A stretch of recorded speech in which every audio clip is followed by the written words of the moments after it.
Tout le monde veut la richesse. Tout le monde veut l'épanouissement. Mais très peu vivent d'une manière qui crée les deux. Certains poursuivent l'un, en sacrifiant l'autre. D'autres en parlent, mais ne développent jamais la discipline nécessaire pour expérimenter, ni l'un ni l'autre. La plupart cherchent des raccourcis. Ils demandent quoi faire, mais ne se demandent jamais qui ils doivent devenir. Et c'est là le fossé entre ce que les gens veulent et ce qu'ils vivent réellement. Ce n'est pas qu'une question de stratégie, c'est une question d'habitude. La richesse, ce n'est pas seulement combien tu gagnes, c'est ce que tu fais avec, ce que tu construis, ce que tu protèges, ce que tu fais fructifier. Et l'épanouissement, ce n'est pas une récompense extérieure, c'est une question d'alignement. C'est vivre d'une manière qui reflète tes valeurs, ton identité, ta vision. C'est bâtir une vie qui non seulement a l'air réussie, mais qui te semble juste, à toi. Et si tu veux les deux, une richesse durable et un vrai épanouissement, alors tu dois bâtir des habitudes qui créent les deux. Pas des astuces, pas des décisions impulsives, pas des accès de motivation temporaires. Des habitudes, des schémas, des répétitions, des routines qui transforment la discipline en identité et l'identité en résultat.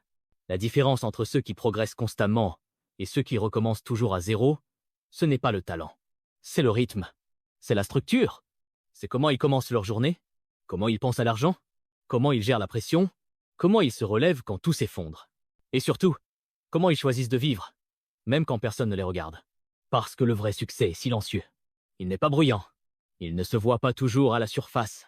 Il est caché dans la façon dont tu gères ton attention, ton temps, ton esprit. Et quand ces habitudes sont solides, quand tes fondations sont bien en place, tu n'as plus besoin de courir après les résultats. Tu les attires. Tu ne forces plus le progrès. Tu vis simplement d'une manière qui le rend inévitable. Beaucoup essaient de s'enrichir rapidement et se retrouvent vidés intérieurement. D'autres courent après un sens à leur vie, tout en négligeant la réalité de construire un levier financier. Mais tu n'as pas besoin de choisir entre les deux. Tu peux vivre d'une façon qui crée les deux. Mais cela ne se fait pas par hasard. Cela se fait par des schémas, une philosophie, une précision. Tes habitudes ne sont pas de simples routines. Elles sont le reflet de tes valeurs. Elles sont des décisions prises encore et encore. Et chaque habitude que tu construis te rapproche soit de la richesse et de l'épanouissement, soit t'en éloigne. Il n'y a pas de zone neutre. Ta vie est toujours en train d'être façonnée, soit par ton intention, soit par défaut.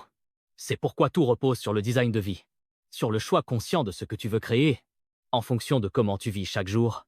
Pas de temps en temps, pas quand tu es motivé, mais chaque jour, parce que ce n'est pas ce que tu fais occasionnellement qui crée des résultats, c'est ce que tu fais consciemment et régulièrement. Et c'est là que se trouve ton vrai pouvoir. Peu importe ton point de départ, peu importe ton passé, ta richesse actuelle ou les erreurs commises. Ce qui compte, c'est que tu construises une manière de vivre qui te pousse vers l'avant. Une structure qui fonctionne, un système fiable. Et ce système, il est construit à partir d'habitudes. Pas d'actions aléatoires. Et quand les bonnes habitudes s'empilent, elles produisent quelque chose de bien plus puissant que l'effort. Elles créent de la confiance, du flow, de la clarté et du levier. Et avec le temps, tu cesses d'être quelqu'un qui veut réussir, tu deviens quelqu'un qui vit la réussite. Et l'épanouissement, tu ne le cherches plus. Tu le vis, chaque jour, dans la façon dont tu parles, dont tu penses, dont tu choisis et dont tu agis. La première habitude de puissance, c'est de reprendre le contrôle de ton temps, avec précision. Parce que le temps, c'est la seule ressource qui ne ment jamais.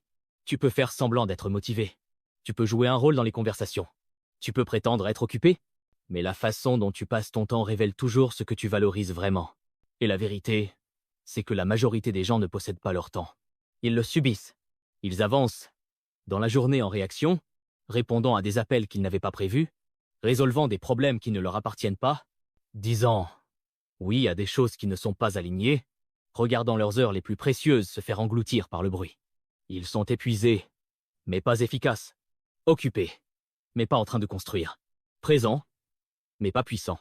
Si tu veux créer une richesse durable, si tu veux vivre un épanouissement profond, tu dois décider que ton temps n'est pas à vendre.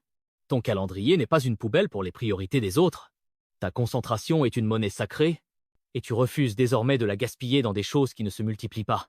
Et tout commence par une chose, la clarté. Parce que si tu ne sais pas où tu vas, alors chaque tâche paraît urgente, chaque distraction semble légitime, chaque demande devient une obligation. Mais quand ta vision est claire, quand ton objectif est ancré, alors tout devient plus simple à filtrer. Est-ce que cela sert ma mission? Oui ou non? C'est tout. Tu ne demandes plus. Est-ce que j'ai le temps? Tu demandes. Est-ce que cela est aligné avec la vie que je suis en train de bâtir? Parce que les gens qui construisent une vraie richesse et un véritable épanouissement ne disent pas oui, juste parce qu'ils le peuvent.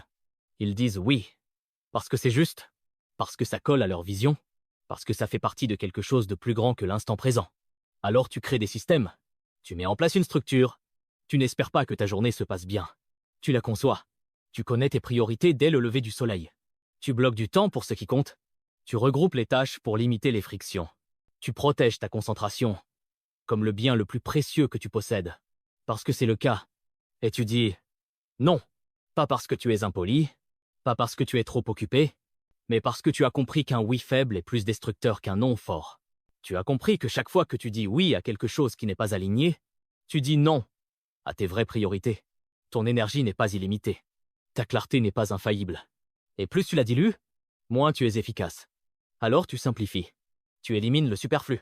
Tu arrêtes d'adorer l'hyperactivité et tu commences à honorer la productivité réelle.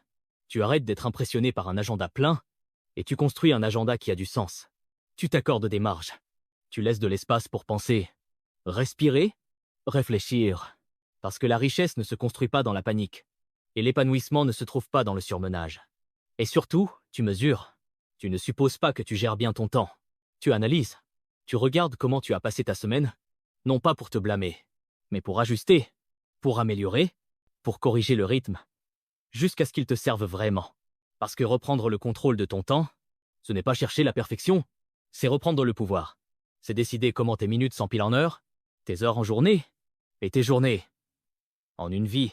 Si tu veux vraiment transformer ta vie, commence dès aujourd'hui à appliquer ces habitudes de puissance. Le temps, l'argent, l'énergie et ton dialogue intérieur sont les clés qui ouvrent la porte de ta réussite. Ne laisse plus ton futur au hasard. Prends le contrôle dès maintenant.